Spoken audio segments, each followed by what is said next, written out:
Of all of the Gospels, John's Gospel is the one that has had the most difficult relationship in Christian tradition. It wasn't widely used by the early church fathers and had a very difficult relationship in terms of the canon. It was the Gospel that was accepted latest into the canon. One of the reasons for this is that John's Gospel was particularly popular among a group called the Valentinian Gnostics. The Valentinian Gnostics were a group that were later considered to be heretical and had placed great emphasis on the significance of knowledge and of an inner circle who knew things as opposed to other people. The other key thing that they emphasised was that God was not a proper God, he was a demiurge. And this fascination of this group with John's Gospel meant that John's Gospel became regarded as tainted by association with them. And one of the interesting things to notice is that actually through Christian history, John's Gospel just has an uncomfortable relationship with Christian tradition, which is fascinating. There are some people who would say that John's Gospel is their absolute favourite Gospel. And indeed, some of its stories are some of those best-loved stories in the New Testament. Stories like Jesus' attendance at the wedding at Cana and the turning of the water into wine, or maybe the woman caught in adultery. Those stories are very, very well-loved. But at the same time, if you have a look at the way in which big Christian churches use the Gospel, it's interesting that John's Gospel has less importance alongside the other three. Churches like the Roman Catholic Church and the Anglican Church, alongside other churches like the Methodist Church, use something that's known as the Revised Common Lectionary. The Revised Common Lectionary is an apportionment of readings Sunday by Sunday, so that as people worship week by week, they have a set passage to read. One of the interesting things to notice is that these are a 3-year lectionary, with Matthew as the main Gospel for the first year, Mark for the second year, and Luke for the third year. You will notice, therefore, that John does not have a lectionary year. So again, we find that John sits slightly on the outskirts of the way in which Christian tradition uses the Gospels. What happens with John is that John is used to supplement the other Gospels. So you will find John used at certain times of the year and in certain years. The year of the Revised Common Lectionary in which John is used the most is year B with Mark, which is the shortest Gospel, and that is heavily supplemented by John's Gospel. But you also find John quite strongly used in the Easter season. John has lots and lots of resurrection accounts, and as a result, his accounts dominate the Easter season. But as a result, it means that the Christian churches have a slightly different relationship with John's Gospel. Maybe not as a whole Gospel, but as a supplementary Gospel. It's not right at the centre of the way in which people use the Gospels. It's regarded as out on one side. And this gives you a flavour, something of the way in which John is used and the way in which John is perceived. Because Matthew, Mark and Luke apparently have a clear historical structure. They trace Jesus' life from its beginning to its end in a clear and recognisable way. Whereas John's Gospel is definitely a story of Jesus' life, and we have all sorts of accounts of what Jesus did during his life, but those accounts are spliced with long accounts of discourses, with conversations between Jesus and other people. And it's these discourses that actually make John's Gospel really quite difficult to read. They are very hard to listen to all the way through. They apparently meander all over the place and then come back to the place where they began at the start. One of the things you may notice if you look at your English translations is in many of the discourses, you begin with quotation marks and where you have speech recorded. By the time you get to the end of the discourses, the English translators have given up on the speech marks because it's really not clear at all who is speaking, where it comes from and what's important about it. So you get these kind of odd engagements that you find in John's Gospel, and it's these passages that make John's Gospel actually really quite difficult to use. So we have John, therefore, as a slightly ambivalent voice for us as the Gospels. He is well loved, the stories he recounts are really important. There are parts of his Gospel which absolutely dominate the way in which we think about things. Think, for example, about Mary Magdalene seeing Jesus at the tomb. That's a really important account and shapes a lot of people's understanding of Easter. But at the same time, the Gospel as a whole, the way in which the discourses work, mean that it's actually slightly uncomfortable and a difficult Gospel to use. One of the big questions about John's Gospel is whether it stands on its own or whether it is part of a bigger collection.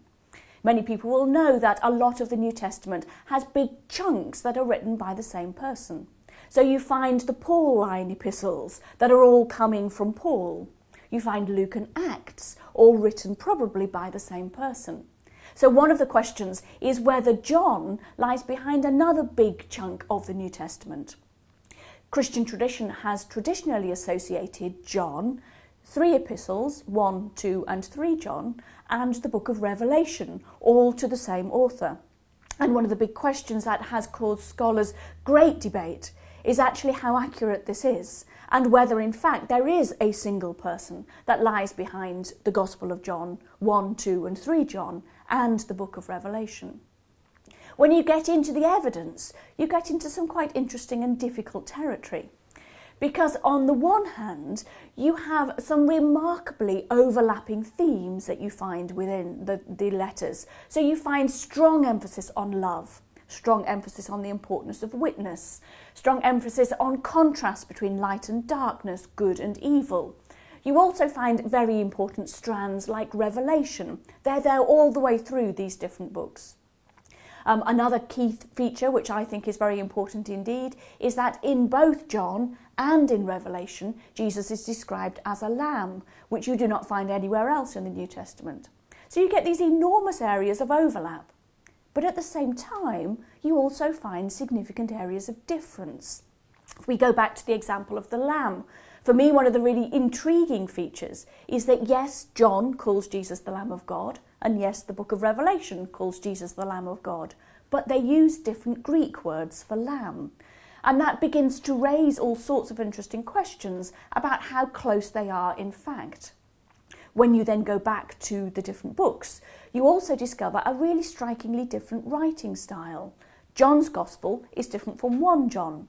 1 John is different from 2 and 3 John. 2 and 3 John are different from Revelation, and in different combinations you find the difference between those books. So it becomes actually really very difficult to propose that one single person wrote all of them. And that's where we get into some really quite important questions about the nature of authorship, the nature of writing, and actually how the Gospel of John, 1, 2, 3 John and the book of Revelation came into the existence in the form that they have today.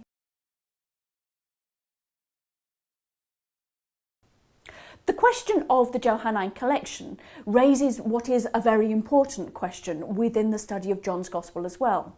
And that's the question of who wrote the Gospel and how it got to its final form. Those two questions in John's Gospel actually become really quite important indeed, because who wrote it and how it got to its final form may be two separate questions. So let's begin with the question of who wrote John's Gospel. Incredibly unusually for the Gospels, we actually have a hint in the Gospel itself about who wrote it. In chapter 21, we have a reference to the disciple who wrote these things. And not only that, but it's a reference to a specific disciple, one that has just been talked about in John 21, and that's the beloved disciple. So we have the clearest hint in any of the Gospels about who wrote the Gospel. That was the beloved disciple. So far, so good, you might think. The problem is, it rather goes downhill from there. There is this tradition of the beloved disciple in John's Gospel, who, interestingly enough, only appears halfway through the Gospel. We meet him first in John 13, and then he becomes increasingly important through the passion narrative of Jesus and the resurrection accounts, but hasn't appeared earlier on in the Gospel. But we know very little about this disciple, other than that Jesus loved him. It has therefore, as you can imagine, caused scholars a huge amount of debate about who the beloved disciple might have been. A first point to notice is that Christian tradition has associated the beloved disciple with somebody called John, and very early on, early fathers like Irenaeus were associating this gospel with somebody called John. It's also worth noting that actually John the disciple is not mentioned anywhere else in the gospel. So a traditional assumption has been that the beloved disciple is a circumlocution for John. John is a modest fellow and doesn't want to say that he is the writer of the gospel, and therefore doesn't mention himself by name. This has been an enormously popular understanding and has been held widely by scholars until relatively recently. One possibility for the identity of the beloved disciple is John the disciple, brother of James, that we find in the Synoptic Gospels. But there are problems with this identification, which we need to have a think about. One of the major problems is that John, the beloved disciple, isn't mentioned in the earlier part of the Gospel. The beloved disciple only is mentioned in the latter half of the Gospel, when Jesus is in Judea and specifically in Jerusalem. There's a particular bit in John's Gospel where Peter and the beloved disciple go, as Jesus is arrested, to the high priest's house. And one of the things that John's Gospel makes clear is that the beloved disciple is known by the high priest. Now that raises us some problems if this is in fact John the fisherman from Galilee. How would it be that John the fisherman would be that well known by the high priest, so much so that he was let in the way that Peter would not have been let in? It's not an insuperable problem, but it does rather raise some issues. Another issue that has been raised is that John and James in the Synoptic Gospels are known as the sons of thunder. The implication is that they have rather thunderous personalities. The personality of the person writing John's Gospel is almost the opposite of thunderous, and various people have questioned whether that John could really be this beloved disciple. As a result, people have wondered whether other people might in fact be associated with the